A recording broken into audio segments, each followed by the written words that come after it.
Welcome to See You on the Other Side, where the world of the mysterious collides with the world of entertainment. A discussion of art, music, movies, spirituality, the weird, and self-discovery. And now, your hosts, musicians and entertainers who have their own weakness for the weird, Mike and Wendy from the band Sunspot. Welcome back to another episode of See You on the Other Side. How's it going today, Mike? Well, it's going all right. I mean, it's Thursday. The weather's nice. Yeah, it got warm again. It was cool all week. It felt like fall. It felt like it was going to be Halloween already. It did, which made for great running, right? Yes, it did. You're putting the miles in. You're logging them. Yes, I pretty am. hardcore now. Yes, I am. I've already done like 30 miles this week. Oh my gosh. And I've done about 15, I think. Okay. I completed my couch to 5K training today. All right. So you're ready. So I'm you've off done the your couch. 5K. Yeah. And you do 5K without walking the whole time. Yep. Okay. So I've done three of those complete this week, and then Saturday I'll do the race. So Okay. Where's the race on Saturday? it's in Madison at Warner Park.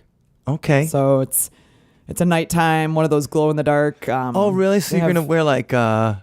you're gonna wear like glow sticks or yeah. something? And then they have DJs that you run between, I guess. So Okay. it's not like my kind of race. That's the glow run? Yeah. The And they glow have like a run. big party at the end and stuff at the Mallards. Okay, that's baseball exciting. field. Okay. All right. Well, Warner Park's right around here. I run through it all the time. Yeah. I did a 15K there a few years ago. Oh, cool. And it was very nice. Excellent. Very nice. So the weather's good. That's fun. We played in Wausau this Saturday. Yeah, and we got to play outside because it didn't rain, so that was nice. And we had a fine time at the Great Dane, even though the Wausau Great Dane isn't haunted because it's too new. Right. Unlike the Madison Great Dane, which is super duper haunted. And so Yes. the Wausau one's not quite the same. But the nachos haunted my yes, the my noise. intestines for a I don't while. think I ate after. there. No, I didn't eat there. So you got They it. were just there are a lot of peppers on them, and I love jalapenos, but man. Was was one a of them poor- was it a ghost pepper? Uh, Hey. It was a poor decision at the end Hey of the now. night to mow out on that like platter of nachos, Okay. but It'll happen. I don't regret it. Good. That's the best way to live your life with no food regrets. That's right. But yeah, no ghosts other than the peppers. Okay. I've got something exciting. I'm going to do a haunted tour of the Ohio Tavern on Monday. Whoa, cool. Ohio Tavern's a Madison bar. Like, they have like a Schlitz or a Blatz sign on it too. So, you know, 'cause Perfect. It's like the last place in town that has like a drink Blatz beer sign on it. And anyway, the Ohio's got some haunted stories. And Cool. it's funny, the owners had taken the tour and they just called me out of the blue saying like, well, you know, When you say the tour, you mean oh, yes. Your Madison yes, haunted we have tour, a Madison Ghost, MadisonGhostWalks.com. If you visit the lovely capital of Wisconsin, you should go on it. But yeah, so they went on and they just called and said like, hey, we have our place is haunted too. cool. And so they have a whole bunch of stories, and I'm going to Cool. go there and get a little walkthrough. That's great. I've never actually been in there, but I've driven past it. It looks like a pretty old building, so it wouldn't surprise me if they're... Well, I wanted to see if we could have some kind of event there. Oh, cool. So like it might be something where even we could play a Yeah. couple acoustic songs and, kind of thing like, Invite out the listeners. yeah. And also it's just something different for something to do. So anyway, I'm going to go on I'm going to do a haunted adventure inside the Ohio Tavern on Monday. And we'll see exciting. what happens. And then I'll probably set something up in October or something like that when we get all spooky. That sounds like a good Monday thing to do, too. It does. It's good to have, like, fun things planned for Mondays, so Right. it's not just, it's Monday. No, instead it's going to be talking to dead people. Perfect. Right. And nobody's like, talking to dead Wow. people. That sounds like crap. I don't even know where that was. I don't know where that was voice a came weird from. voice. Crap. Anyway, so that's what we got going on. Hey, if you guys like the podcast, make sure you say hi at Other Side Talk is our Twitter. And so we get people to say hi every once in a while at Other Side Talk. So, and also you can find me at Sunspot Mike and I'm at Sunspot Wendy. And if you see us in Meat Space, make sure you wave and say hello. yes, you do. Meat Space. Oh, I forgot about that. All right. Anyway, so things are happening. It's been a good week, and Great week. we're making nice memories this summer, I think. Yeah, we had a lot of cool things going on. And what would happen though? We've made a lot of nice memories of the past. Playing together for almost 2 decades. So you know how sometimes we talk about shows and places and stuff like that, and we both Oh yeah, all the time. I'll say like, hey, do you remember this? And you'll be like, well, yeah, but I don't remember it the same. Or yeah, sure.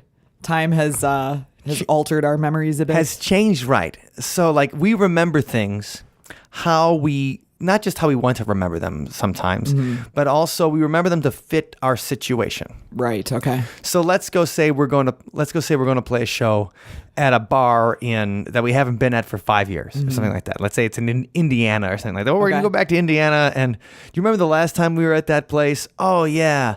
Everybody was so nice. We had such a good time. And then you might be like, well, no, I remember like the bartender spit at us or, or you got ejected or something happened. Uh-huh.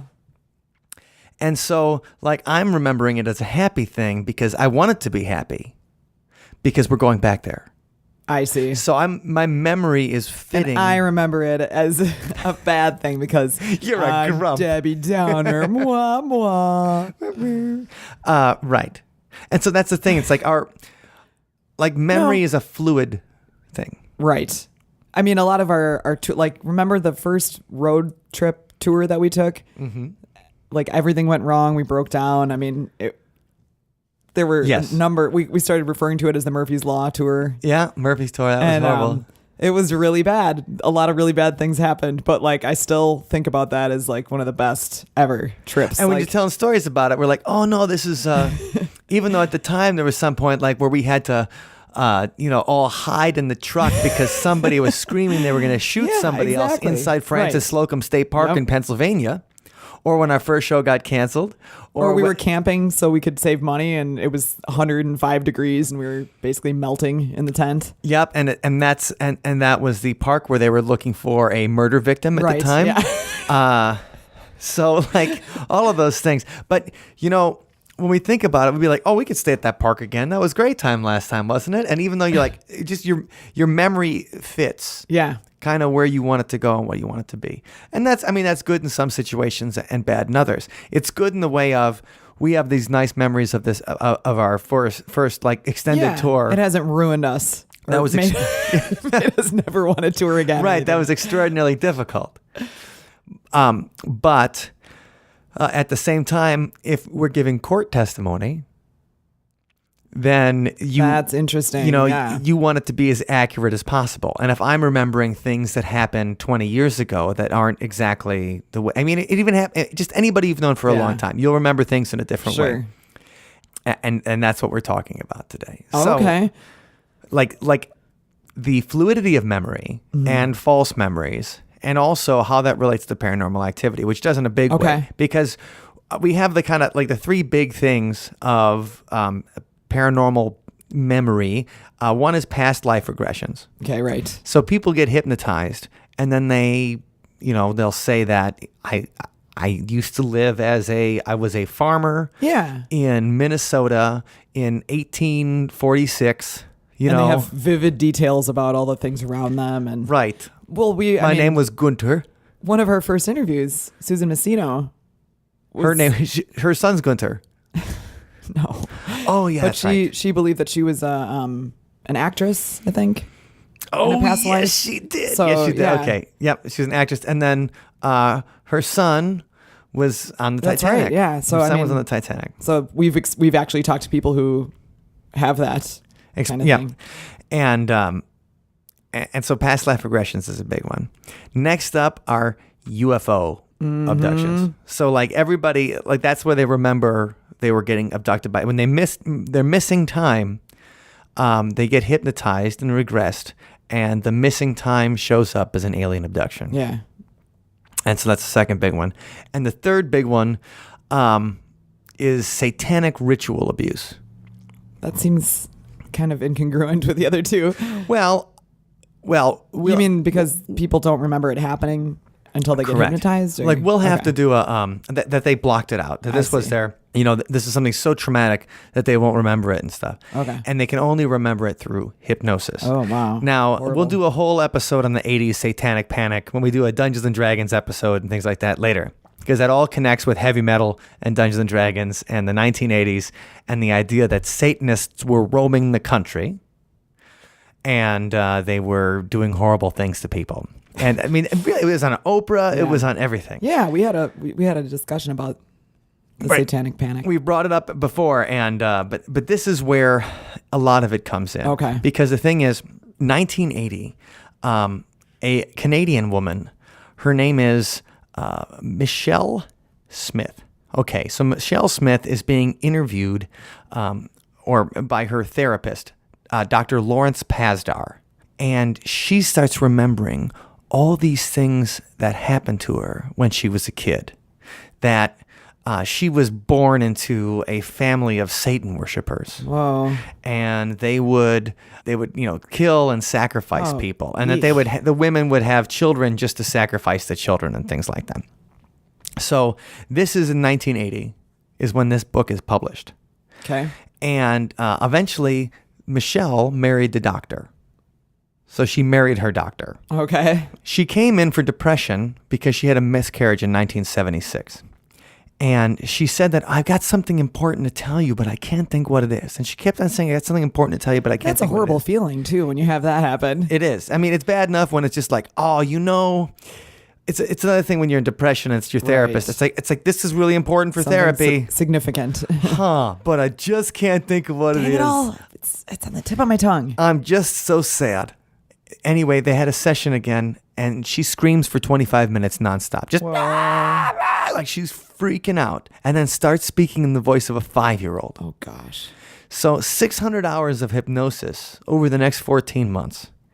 And there's all these memories of the satanic ritual abuse that occurred when she was 5. That's terrible. In 1954 and 1955, where she said that her family was part of a satanic cult in Victoria, British Columbia, where most of the satanic cults are from. Really? No. Okay. I mean, I didn't know. I don't think so. British Columbia seems like a real nice place. It does seem like a real nice place. It's but beautiful. Sometimes the least likely places. Right. Could be a great place for Satanists. Yeah. And these aren't the friendly Satanists, like the ones building the statue. Oh, yeah, that's in right. Detroit. Right. I shared that on the Facebook. We'll put that in the notes. And we talked about that in our Satanism thing, that they have that ridiculous Baphomet statue, and they actually built it in Detroit. Oh, gosh. So that's funny. Yeah. So there's and it's like the devil with kids around him and stuff. It's super funny. And they do news stories about it. And they really have to do this because it's a protest against having like the 10 Commandments and everything inside of courthouses. Sure. So under the First Amendment and freedom of religion, the government shall establish no state religion, right? Right. If you have a Christian 10 Commandments in the courthouse, you have to have an alternative religion if it is presented. So that's the idea. So they can't deny them. No, and that thing is they can't deny them. So they do something ridiculous, like have this satanic statue. And they have a little coloring book and things like that. Nice. No, it's super funny. Wow. And they're all atheists doing it. Like nobody really worships the devil. Right. But these guys, I mean, they were talking about like they worship the devil. And she remembers all of this stuff under hypnosis. Man. And I think that's where we're going to find out. Because we think, when you think of hypnosis, like what do you think of? I think of those, like the assemblies we had in high school where they'd bring in the hypnotist and then make people like dance like a chicken or We never had stuff. that. We never had that. Oh, Tell me okay. about the, Well, they would the dancing chickens. They'd have they get everybody together in the gymnasium, with the bleachers, and then the guy would come up and he'd pick like 5 or 10 people, I don't know how many, and he'd hypnotize them in front of everyone, and then he'd tell them he'd make them do stupid stuff basically. Okay. And then he'd assign like a trigger to it. So then after he got him out of the trance or whatever, then they go back to their seats and he'd say something and just the people that had been hypnotized would like jump up and start doing the chicken dance or whatever. Okay. So it was really bizarre. And it mortified me. I was like, I would never volunteer to do that. You never got to be one of the chicken dancing hypnotizers. Hypnotize. I'm far too much of a control freak. I would not let somebody implant subliminal things into my mind like that. No way. But the thing is, okay, now we talk about hypnosis and the power of suggestion, and you're like, I'm not going to let anybody, like you're worried that you would lose control under hypnosis. Right. That you would do something that you wouldn't do. Yeah. Or, that's what beer does, though. Well, this is true. But there's, first of all, that's something that you do willingly, No, I know. I'm just teasing. But just the idea of they're like unlocking a door into the secret part of your mind. And there might be things in there that I don't necessarily want to share. Okay, people to have access to. Well, that's fair. Also, we talked about the hidden observer and stuff before. Oh, yeah. Remember when we talked about the Stanford prison experiment and dealt with those weird hypnosis experiments that they used to do. Dr. Zimbardo That's right. used to do. Well, anyway, so the thing is, most people think of hypnosis like this place where your memory's better, or you can find different parts of your mind. Okay. Like you can access these kind of things. Now, have you ever been hypnotized by a therapist or a hypnotherapy, right? So, Yep. No, I haven't. I find that really interesting though. That's the only other context I can really think of, but where people try to stop smoking or something, or eating or whatever. I used to try to hypnotize myself to stop biting my nails. Oh, okay. When I was like 11. So did you record your own tapes? Yeah, I had a little tape recorder, and then I'd be like, "You're counting down from 100 and 99." Except I was like 11, so I'd be like, "You're counting down from 100, 99, 98." You should find those tapes. Oh, that would be so. I should find amazing. those tapes somewhere just to see Yeah. But I would read the stuff, and I would just try to not bite my nails. And I don't know if it worked or not. I mean, really, I guess I stopped biting my nails, and now. So it worked. Yes, I suppose it worked. I used to do that too. I would record if I needed to learn something for school or whatever. I'd make a recording of myself reading it, and then I would just play it when I went to bed at night because I was like, oh, it'll just soak into my brain. Sure, I've done that with stuff. I did that with when I performed things that I had to memorize a long soliloquy or something like that. Like I would record myself reading it, and then I'd listen to it, and then I'd try to say along with it. Yeah. So I'd be like, singing along with yourself. That's what I do for the drumline stuff too. The drumline for the Green Bay Packers. Yeah. So in case you didn't know, Wendy's on the alternate list for the Green Bay Packer drum. Are they called the Tundra line or something? Yeah. Okay, and can you explain what that is to people who might not know what it is? It's a drum line that plays at the home games for all the Green Bay Packers. So drum line is a group of drummers in a line, in a row, and there's the bass drum, and somebody plays a snare, and somebody plays the bongos tenors, or something. Okay, tenors, and then cymbals. Okay, so it's a good group of people, and they play all these original pieces that were written just for the Green Bay Packers Tundra line. And but anyway, so I had to learn a lot of the music quickly because if I'm called upon to play as an alternate, I need to be prepared. Yes, as an employee of the Green Bay Packer organization.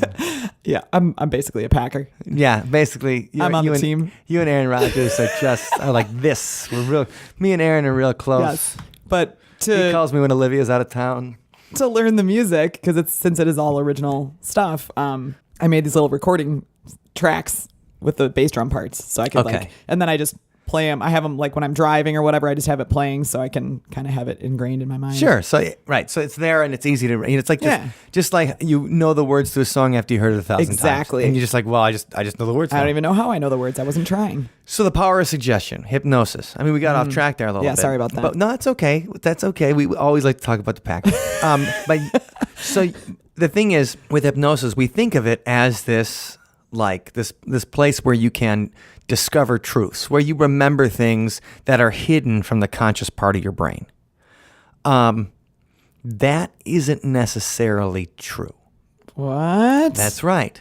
So, I mean, that's the thing. The power of suggestion. So we hypnotize you and make you dance like a chicken. Yeah. Okay, come on. And so we're all dancing like chickens and stuff because we were suggested. Like the what's his name? Howie Mandel? The bald guy that doesn't shake people's hands? Well, we were talking about when they hypnotized, the hypnotist made it so that he would shake people's hands without the gloves on. That's right. Otherwise, he'd freak out. Yeah. That's right. Same thing. I mean... Which is, I suppose that's how he could work on St. Elsewhere because he always had the rubber gloves on because it was a hospital. Okay. So these things all happen under hypnosis. Mm-hmm. And that's what we're getting. So this whole Michelle Remembers book, this sets off this chain of events in the 1980s where... I mean, urban legends, and we didn't have the internet and all that kind of stuff. Like, she's saying that there's groups of Satanists out there doing horrible things to people. And first of all, that's terrifying. Remember, half the United States is conservative evangelical Christians who believe Satan's a real guy that's coming for them. that has it out for everybody. And so this is just, so people start remembering these things more and more. And stories of abuse start happening inside of these hypnosis sessions. And that starts leading to court cases. That starts leading to people that's going where to things jail. start to get Right. dicey. But the thing is that we can create false memories a lot easier than you think. Really? Yeah. In fact, two scientists just a couple of years ago at MIT, Steve Ramirez and I think Doug Liu, were working on this specific thing where they were trying to implant a memory in a mouse. Cool. So not just suggest it. So there's been research where people, they're suggestible to the fact that they're told that they remember a certain thing. Oh, okay. So there's been some research where people get told that remember certain kind of food preferences. Oh. Like they'll take this long food preference inventory about the history of their life. Uh-huh. And it's probably a couple hundred questions. And then later on, when they're talking about it, the scientists inject a couple of things in there. They'll say like, well, it's just like that time you got sick eating bad eggs. And they never got sick eating bad eggs. Okay. So they're putting words in like, their mouth, well, basically. Right. It's like, oh yeah, you got sick after eating remember that, fish. don't you? Yeah, you remember that. And so then later on, they're remembering those experiences and they are not eating as much eggs, not eating as many fish. Okay, weird. Because that fake stuff was introduced. And that's creepy. they'll remember and be talking about it in a different session over the course of several months. They'll be like, well, since I have that allergy to eggs or whatever. There's no allergy to eggs, and it was never even on their food inventory. Wow. It was placed in there. And statistically, they start remembering things that didn't happen. Huh. Fascinating. So, with a person, you can do that pretty easily. Now, how do you do that biologically? Yeah, and the mouse thing, not to sound like an idiot, but what are you like? Hey, little guy, you remember? Like, how do they? Well, sure. What does that test involve? I'm curious. Do they? Well, they're trying to create something called an engram. An engram is like a bunch of like nerve cells, or a bunch of neurons that memories are contained in. They theorize that memories are contained in. Okay, so do they put the cheese somewhere and then? Well, no, it's nothing that nice. These are scientists with mice. So mice never get the fun part of research. Aww. They always they're trying to induce a fear response in a place that never happened. That's terrible. So they're that's mean to the little mice. using a certain kind of laser. Oh gosh. On the mouse's brain. Okay. I see. They created a fear response that the mouse went to a certain place it had never been before and thought it was going to get shocked. How do they know where? I guess they observe the brain. Yes. And these are scientists now. And so, the idea was that all of a sudden the mouse is freaking out because it thinks it's going to get shocked again. Yeah. But it's never been shocked in that spot before. That's really cruel. Well, but it shows that, and in the article they talk about it in the Smithsonian, they're like, it's just like Inception. Yeah. But Inception was about dreams. So I don't know what movie they're talking about, but it's not Inception. Probably because the movie had just come out. They're like, oh, it's a real life Inception. Like, right. No, you don't understand. That's dreams, not memories. Maybe they didn't watch the movie. Right. But the idea that, if we know where memories are created and memories are stored, or if we can create memories, can we take them away? And then what can you do for, well, that might be okay. Like, we might not want our memories gone away, even of being terrified in a Pennsylvania park in the middle of the night. But let's say somebody who was in a horrible car accident. Gosh, yeah. Or post-traumatic, all the things that happen in post-traumatic stress disorder, the people that came back from the war. What can we do to change their memories so then you can treat them a little better? Continue with life more normally then. Right. So it's, and so they have a chance to, to deal with those things. It's basically, it's treating the brain kind of like a hard drive. You're going in and deleting certain things or adding certain files that weren't there That's before. correct. But those engrams are like files. Yeah. And so you lose those neurons and then you're not going to remember it. Ooh, the implications are pretty scary. The science is obviously not just it's in its pre-infancy, And there's only so many ways you can try to prove that the mouse is actually, I mean, he might just be terrified because he's in a weird maze or something like that. There's a million, but the thing is, the study came out and it was pretty cool. In being able to actually create a memory. Well, I mean, we're talking a little bit how memories can be created biologically. Memories can be created through suggestion. You know, like that Michelle Remembers book. Well, there's no evidence of this massive satanic cult in Victoria, British Columbia in the 1950s. Yeah. Like, where the heck did that come? That's like that is weird, though. The Children of the Corn for real. Yeah. But it developed over 600 hours of discussion with a therapist. Okay, man, so man, his bill is just racking up. Right. Well, that's why they probably got married. She's like, I can't pay you. I can't pay you. So I'm just gonna get married to you. Yeah. That's it. All right. But the thing is, though, he created a whole career out of that. Wow. Like, they created a career out of that. Talk shows, So you have to wonder what the motive was, Bingo. How true. And I mean, and you can think about that when you come to like some of the first experiences with UFO abductions. Now, the first big one is Barney and Betty Hill. And I always think of Benny Hill, the British comedian. I was just imagining the tambourine chase. But I mean, here's a couple in September of 1961 driving through rural New Hampshire. And all of a sudden, they miss several hours of their lives. So they're, driving down the way. Betty thinks that she sees a falling star, but it starts getting bigger and bigger. They stop for a closer look with their their dogs out there. Barney's got a gun in his car. Oh, Barney. Well, okay, they were an interracial couple in the early 1960s. Sure. And like he was part of the Civil Rights Commission, and they're members of the NAACP, and like Mississippi burning and Ku Klux, like things were pretty tense. It makes sense that he would have a gun. Yeah, Barney's packing. Yeah, okay. And so Barney, I mean, they see something weird. He grabs a gun. They go towards, they go towards this thing that they see, and they don't remember, And then from that point, they just it's gone. Out. And then, they wake up and they found that they had traveled 35 miles south of where they were. Okay. And they don't even remember driving. Weird. So then they kind of, everybody's freaking out about it. And then they get hypnotized and talk about it. And this is the first case of of like somebody being hypnotized into talking about a UFO abduction. That would be a pretty incredible story to come up with on your own. Well, it would be, except we already have the UFO in there. Yeah, that's true. They'd already seen something. Yeah. And so if they've already seen something, and UFOs are already, I mean, this is after the day the Earth stood still came out. This is after Invasion of the Body Snatchers. Oh, okay. It's 14 years after Roswell. Like UFOs are a thing. Yeah, people are thinking about them a lot more. Yeah, I mean, even think about when in Back to the Future, they have the, like he thinks it's a UFO or whatever. Right. When he crashes to the barn and stuff. And, I mean, the joke is that he says he's Darth Vader or something. But anyway, so, I mean, she calls the Air Force Base, the local Air Force Base, to report a UFO encounter.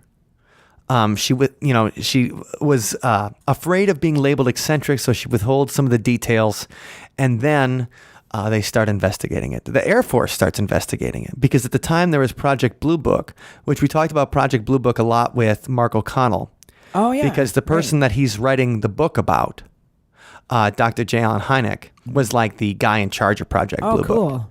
And also our interviewee, Lloyd Auerbach, the parapsychologist. Right, yes. He studied under Dr. Hynek at Northwestern. It's like a party of see you on the other side guests. It is. It's all coming together. Yeah. But the fact is that Betty was having dreams about the UFO encounter. All this stuff came into the most, this was about the most famous UFO abduction story up until the 1980s. Oh, the 80s. Yes. One of my favorite decades. I know. And they even made a movie of this. James Earl Jones was in the movie of this called The UFO Incident in the 1970s. So the thing is, by the time we start to get, therapists have seen these movies. Okay, so the power of suggestion there too, right? We're all coming into the power of suggestion. The idea of being able to regress into past lives. Yeah. This is all coming from, this is under hypnosis, and you're talking, And it seems like they call it like the social reconstruction of memories. In that people can fantasize entire complex scenarios and later define these experiences as memories of actual events rather than imaginings. And that's coming with, the three big ones: UFOs, past life experiences, and child ritual satanic abuse. And people can, they start creating these things in their head. We're already predisposed to it. Like, if I was let's say I was a therapist and we're talking, and you start saying like, well, I seem to remember this stuff before I was born. I remember, and we start going into it, like, you could start just creating a fantasy. True. And then convince yourself that it really happened. And I'm egging you, I could be egging you on the whole time. Like, well, tell me, what did your brother look like? Well, my brother was 5'9" and he had black hair, and he was Gunter. I don't know why I'm using farmer too? I'm using the name Gunter for everyone from the 19th century.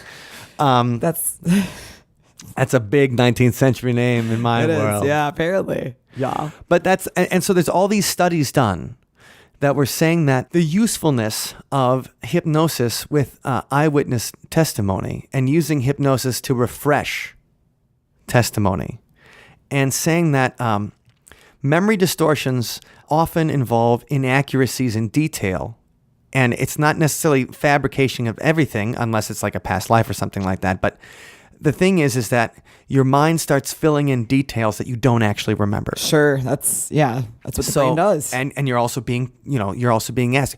They're asking you questions. Yeah. And so you just start, when you think about remembering something, think about what you ate yesterday. Like, okay. I had General Tso's tofu yesterday, right? That's my favorite. And it's delicious. My stomach just growled. Okay. Don't get that on the tape. No, it's we'll edit it out. But General Tso. So, like, if you just said, like, okay, what was the color of the sauce? You'd be like, well, it's red. Well, what kind of red? I don't know, but I'm looking at you right now with a certain kind of red hair, and I'd be like, red, orangey red. Yeah, red like your hair, or something. And then you just start going to that, and then I see it like that, and now I see what I ate yesterday. I see all these tofu on some rice with the color, the sauce, same color, and that's the thing. Your mind starts filling stuff in. And so that's the suggestion. Now, I'm not saying that all these things are like that, because of course there might be past lives and people might be abducted by aliens. We don't have any way of proving these things.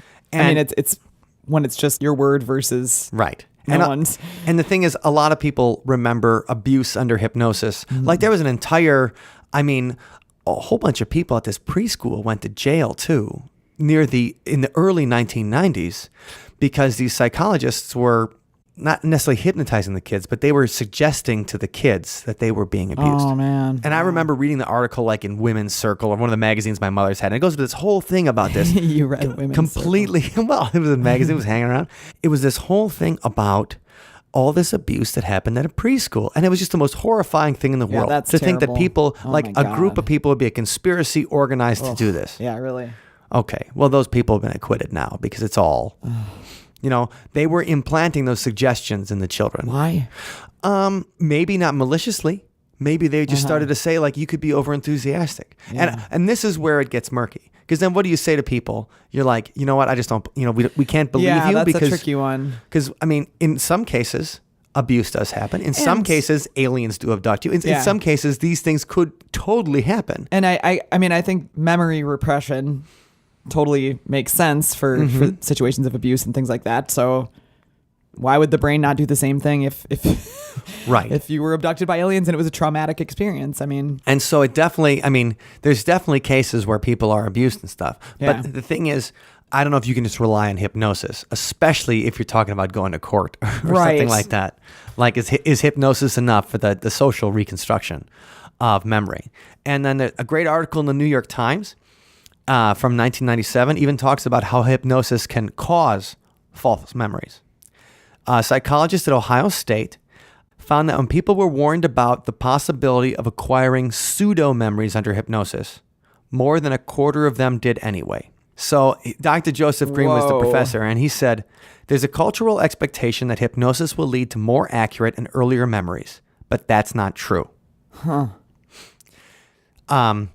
So 48 students who'd been shown to be highly susceptible to hypnosis, so those are your chicken dancers, were divided into two groups. Before they were hypnotized, 32 of the students were warned that hypnosis could lead to false memories and could not make people remember things that they would not ordinarily remember. The remaining 16 students were given no such warning. Okay. Then they were asked about something that happened the night from the previous week. And it had to be a night where they weren't doing drugs or drinking alcohol. Okay, that's good. It's funny. It says, a night they had uninterrupted sleep, uninfluenced by alcohol or drugs, and without any dreams that they recalled. I love that, for the college kids, you have to always have that as a little disclaimer in there. Nobody was messed up at the time. Then during hypnosis, the students were asked if they heard a loud noise at 4 a.m. After hypnosis, they were asked if they recalled hearing a loud noise during the night. 28% of the forewarned students and 44% of those who were not warned about false memories claimed that they had heard such a noise. So, during the hypnosis, they were just asked to recall the night. Okay. And then asked, did you hear something weird at 4 a.m. that night? Oh, okay. Then later on, when they were asked about the night in question, 28% of the people who were warned that hypnosis, just the suggestion. Yeah. Like he didn't say like, okay, you heard something weird at 4 a.m. All he said was, did you hear something weird? He just brought it up. He's just bringing it up. Created the memory that they heard something weird at 4 o'clock in the morning, even with the students who had been warned that hypnosis can create fake memories. That's pretty fascinating. Right.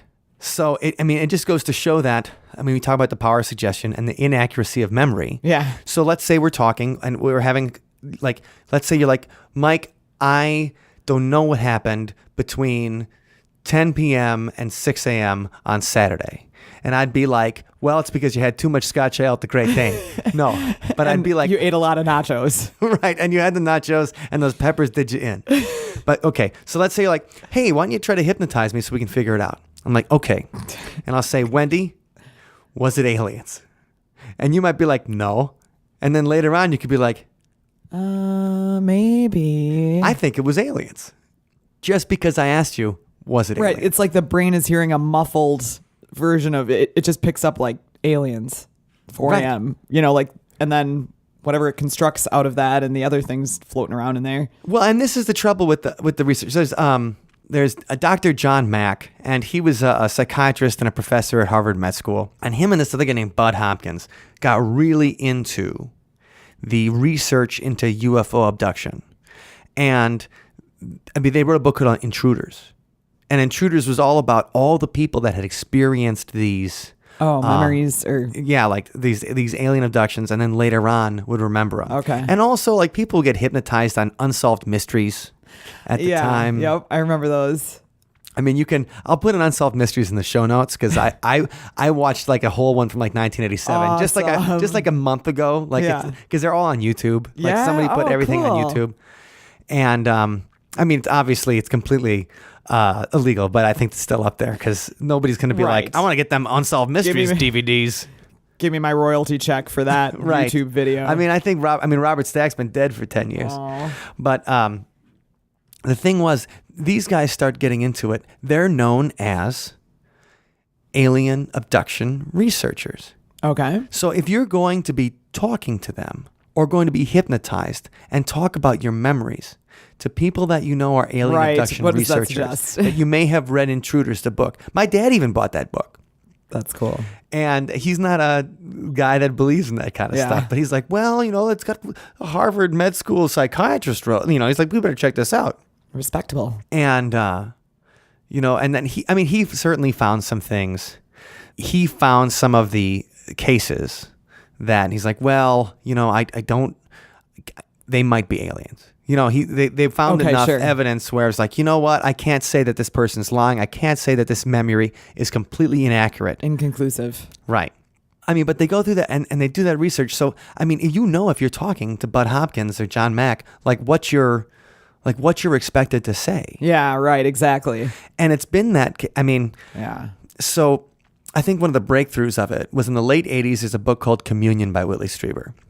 Ah, yes. And Whitley Strieber's wife just died, so I feel bad for him. Really and sad. My condolences to that family, because they have a show called Dreamland. Right, I've listened to that one. It's good. And so Whitley Strieber was a Hollywood writer, and he wrote Wolfen, and he had a couple other like horror-ish science fiction movies. And he starts experiencing, he's talking about this missing time that he's experienced since he was a kid. He starts seeing animals and like an owl. So think about an owl's eyes, and he starts having a weird reaction to it. So then he goes to a psychiatrist and gets hypnotized, and he starts remembering that he's been abducted by aliens since he was a child. Wow. And then, so he'd been writing fiction before, and then he writes this nonfiction book, Communion, and it becomes like a sensation. Like that's the movie that's the book that made it. Like Christopher Walken stars as him in the movie of it. It's on so you're walking through the grocery store, and Communion and the gray alien, the famous gray alien with the big almond eyes, like right on the cover. Okay. So now, in every grocery store in the United States, there's a soft cover book, a soft cover paperback. There's a paperback with a gray alien on it, looking at you in a book that says, "I was abducted by aliens." And all of a sudden, a lot more people got abducted. Right. And then all of a sudden, remembered being abducted. And all of a sudden, we have the 90s, and then you have these shows that start talking about those kind of things. And so, well, that's the thing: creating false memories. And there's an interesting there's a story, and this is actually from an article written by Dr. Elizabeth Loftus. Okay. Now, Dr. Loftus is probably the most famous researcher into into fake memories and the creation of memories. And one of our friends actually studied with her at the University of Washington. Oh, wow. Cool. And said that direct connection. Direct connection, and also said that Dr. Loftus is brilliant in real life. Okay, that's good to know. So, I mean, in 1986, a nurse's aide in Wisconsin seeks therapy from a psychiatrist to help her cope with her reaction to a traumatic event experienced by her daughter. During therapy, the psychiatrist uses hypnosis and other suggestive techniques to dig out buried memories of abuse that she herself had allegedly experienced. In the process, and this is in Wisconsin though, in the process, the nurse's aide becomes convinced that she had repressed memories of having been in a satanic cult, of eating babies, of being raped, of having sex with animals, and of being forced to watch the murder of her 8-year-old friend. Oh my. She came to believe that she herself had more than 120 personalities because she had experienced such severe childhood sexual and physical abuse. The psychiatrist even performed an exorcism on her. Okay. That's some kind of psychiatrist. Right. Well, 11 years later, she sues the psychiatrist for malpractice. The case is settled out of court for $2.4 million. Whoa. So, I mean, she went through all this stuff. She probably made this psychiatrist's career. And this is from one of Dr. Loftus's articles on, well, why we should research in how fake memories are created. Yeah. Because people can go to jail, things can happen. There can be serious repercussions for people. Well, think about if you've never been abused and you were convinced you are abused. And I'm not saying for one second that millions of people aren't abused and horrifically thing. But let's say there's some predatory psychiatrist that convinces, like this one with this woman in Wisconsin.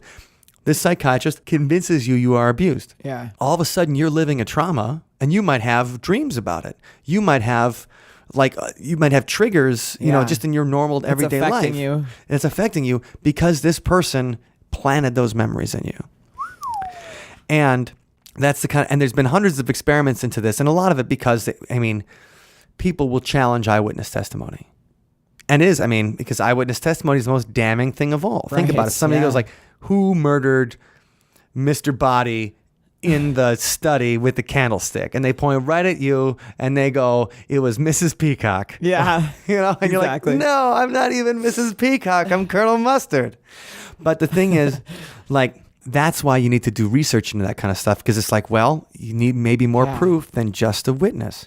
And they did a really cool study about trying to plant a specific memory of being lost in a shopping mall at around the age of 5. And she says, here's how we did it. We asked our subjects to try to remember childhood events that had been recounted to us by a parent, an older sibling, or another close relative.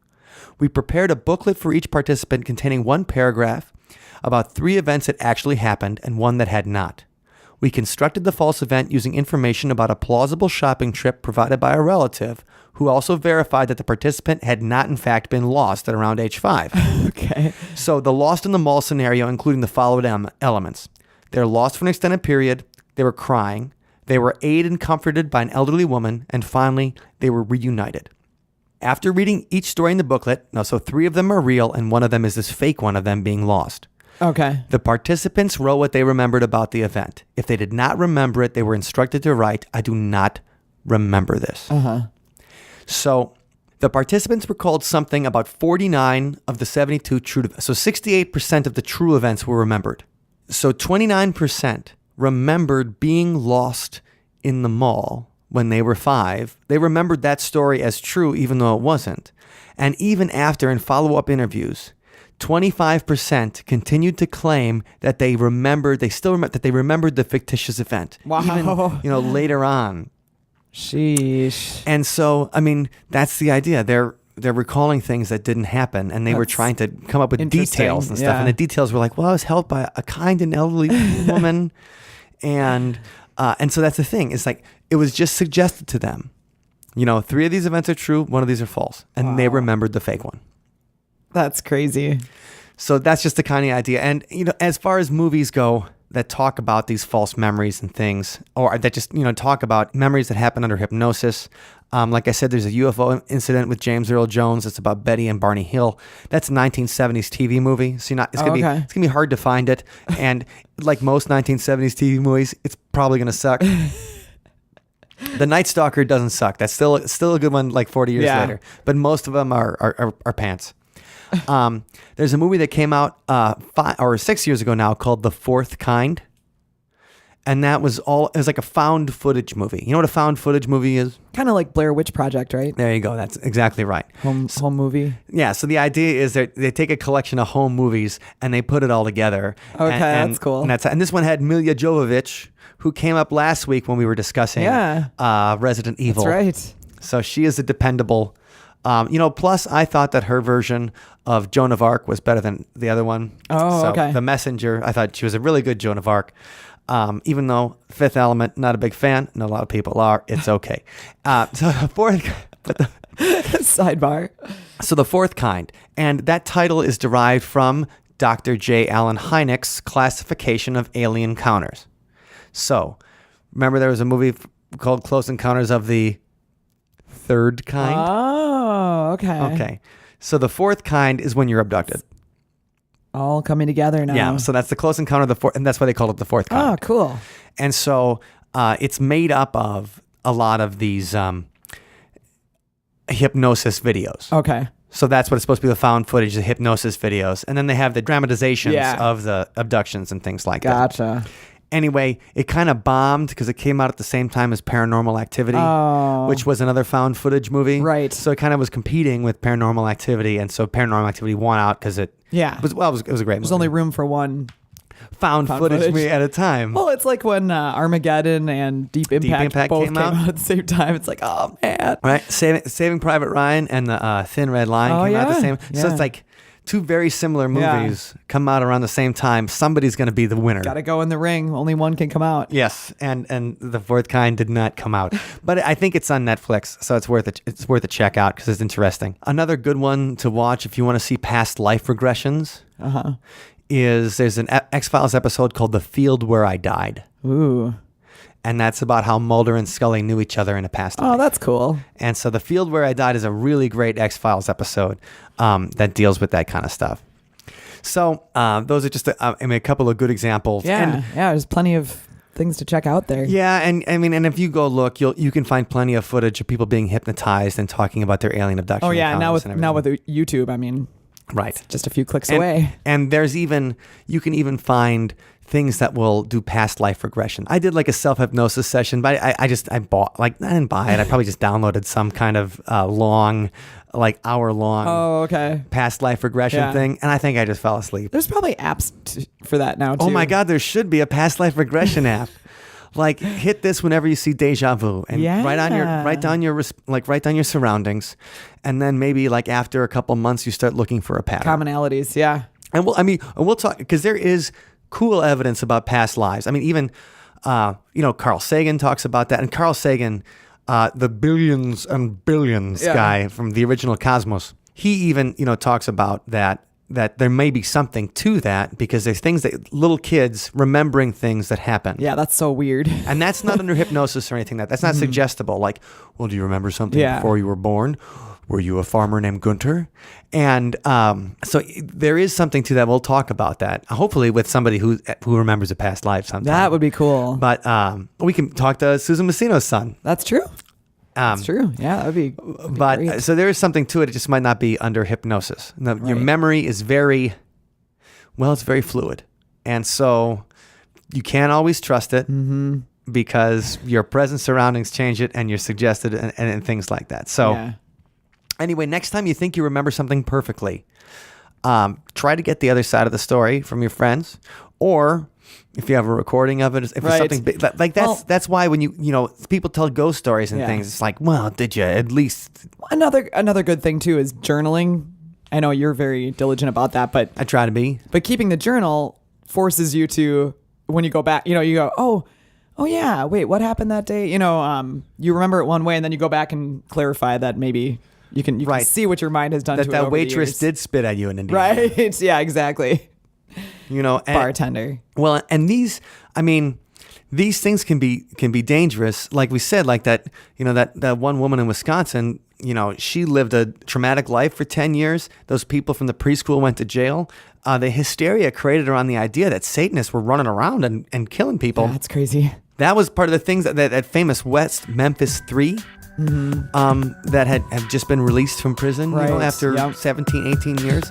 One of the reasons that they were convicted was because people were like, they were goths. What was their crime? Liking 9 Inch Nails? Then put me away. Too much shopping at Hot Topic. Right.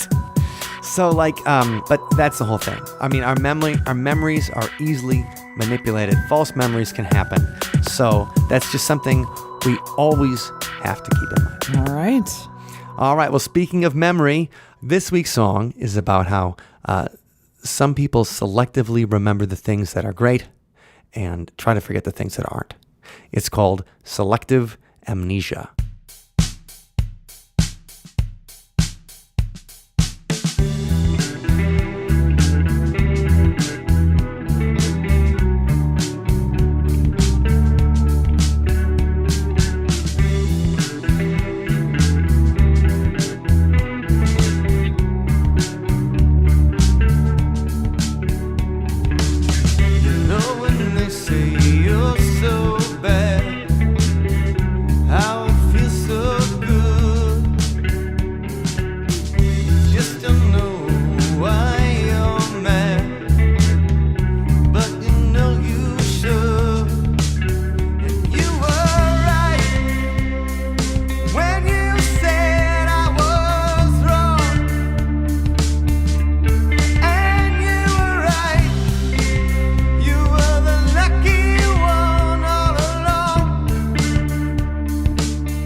thank you for listening to today's episode.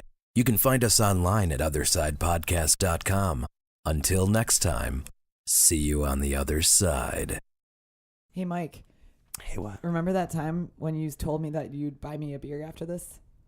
No, you totally did. Remember, you're like, I'm gonna buy us a round of drinks. Oh, I did say I was gonna right across the street. Remember that? Remember yeah. that? Yeah. So let's go. All right, I'm in. I'm buying.